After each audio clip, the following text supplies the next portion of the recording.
Anne of Green Gables by Lucy Maud Montgomery. Chapter 27, Vanity and Vexation of Spirit.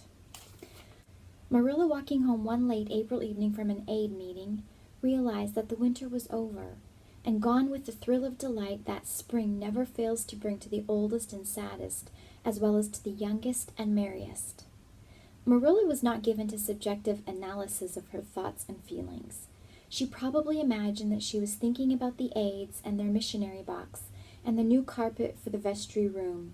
But under these reflections was a harmonious consciousness of red fields smoking into pale purply mists in the declining sun, of long, sharp-pointed fir shadows falling over the meadow beyond the brook, of still, crimson-budded maples around a mirror-like wood pool, of awakening in the world and a stir of hidden pulses under the gray sod.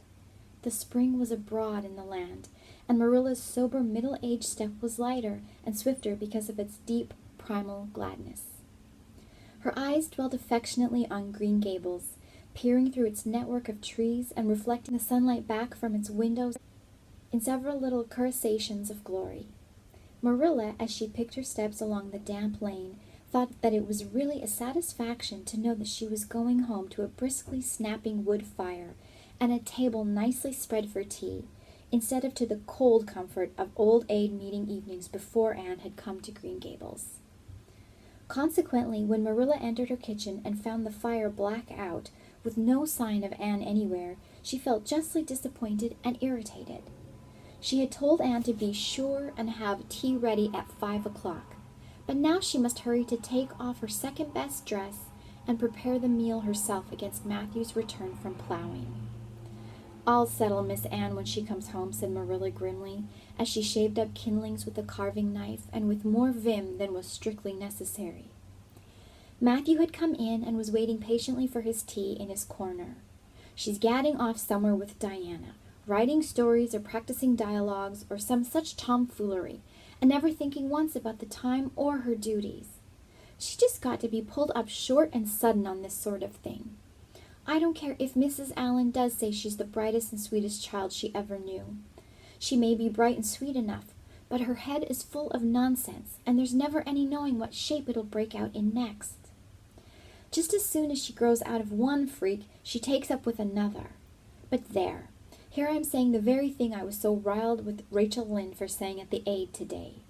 I was real glad when Mrs. Allan spoke up for Anne, for if she hadn't, I know I'd have said something too sharp to Rachel before everybody.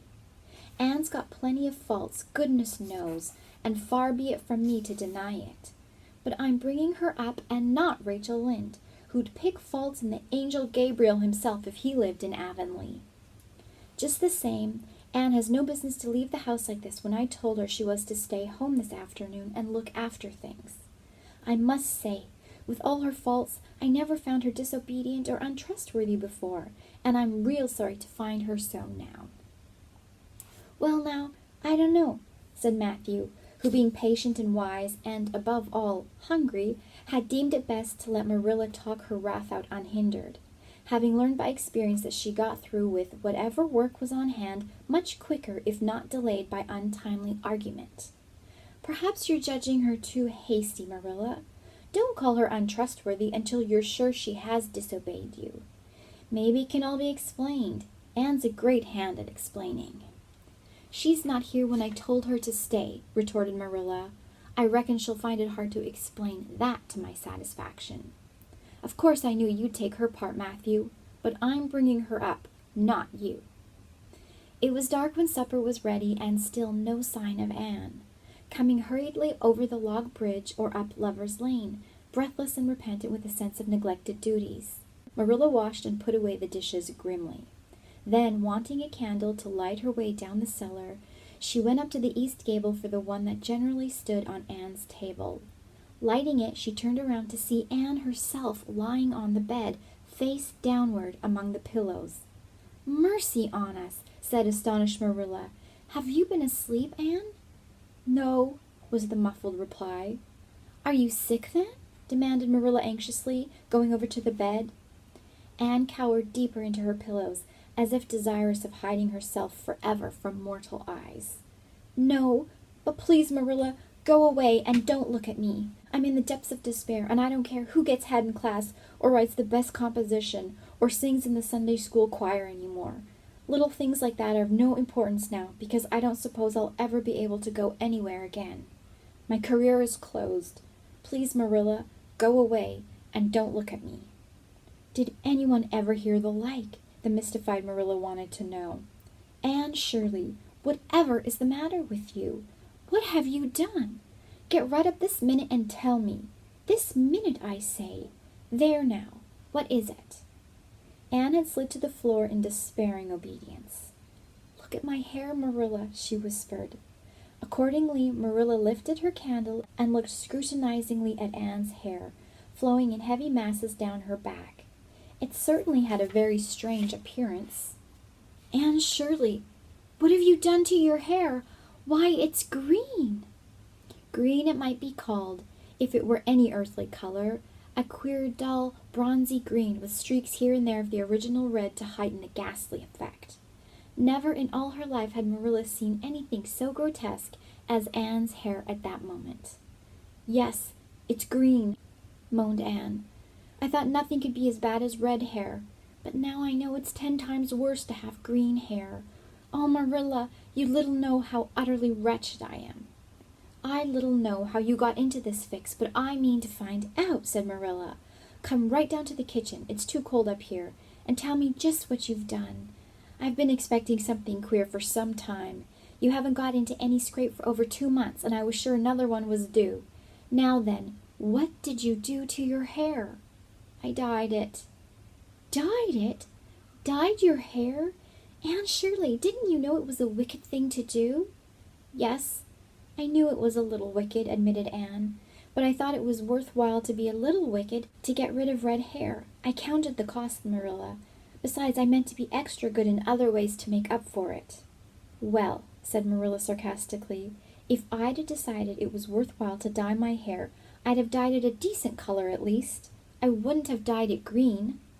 "But I didn't mean to dye it green, Marilla," protested Anne dejectedly. "If I was wicked, I meant to be wicked to some purpose. He said it would turn my hair a beautiful raven black. He positively assured me that it would. How could I doubt his word, Marilla? I know what it feels like to have your word doubted. And Mrs. Allan says we should never suspect anyone of not telling us the truth unless we have proof that they're not. I have proof now. Green hair is proof enough for anybody. But I hadn't then, and I believed every word he said implicitly." "Who said? Who are you talking about?" "The peddler that was here this afternoon. I bought the dye from him." "Anne Shirley, how often have I told you never to let one of those Italians in the house? I don't believe in encouraging them to come around at all." "Oh, I didn't let him in the house. I remembered what you told me, and I went out, carefully shut the door, and looked at his things on the step. Besides, he wasn't an Italian. He was a German Jew. He had a big box full of very interesting things, and he told me he was working hard to make enough money to bring his wife and children out from Germany. He spoke so feelingly about them that it touched my heart. I wanted to buy something from him to help him in such a worthy object. Then all at once I saw the bottle of hair dye. The peddler said it was warranted to dye any hair a beautiful raven black and wouldn't wash off. In a trice I saw myself with beautiful raven black hair, and the temptation was irresistible. But the price of the bottle was 75 cents, and I had only 50 cents left out of my chicken money. I think the peddler had a very kind heart, for he said that, seeing it was me, he'd sell it for 50 cents, and that was just giving it away. So I bought it, and as soon as he had gone, I came up here and applied it with an old hairbrush, as the directions said. I used up the whole bottle, and oh, Marilla, when I saw the dreadful color it turned my hair, I repented of being wicked, I can tell you, and I've been repenting ever since." "Well, I hope you'll repent to good purpose," said Marilla severely, "and that you've got your eyes open to where your vanity has led you, Anne. Goodness knows what's to be done. I suppose the first thing is to give your hair a good washing and see if that will do any good." Accordingly, Anne washed her hair, scrubbing it vigorously with soap and water, but for all the difference it made, she might as well have been scouring its original red.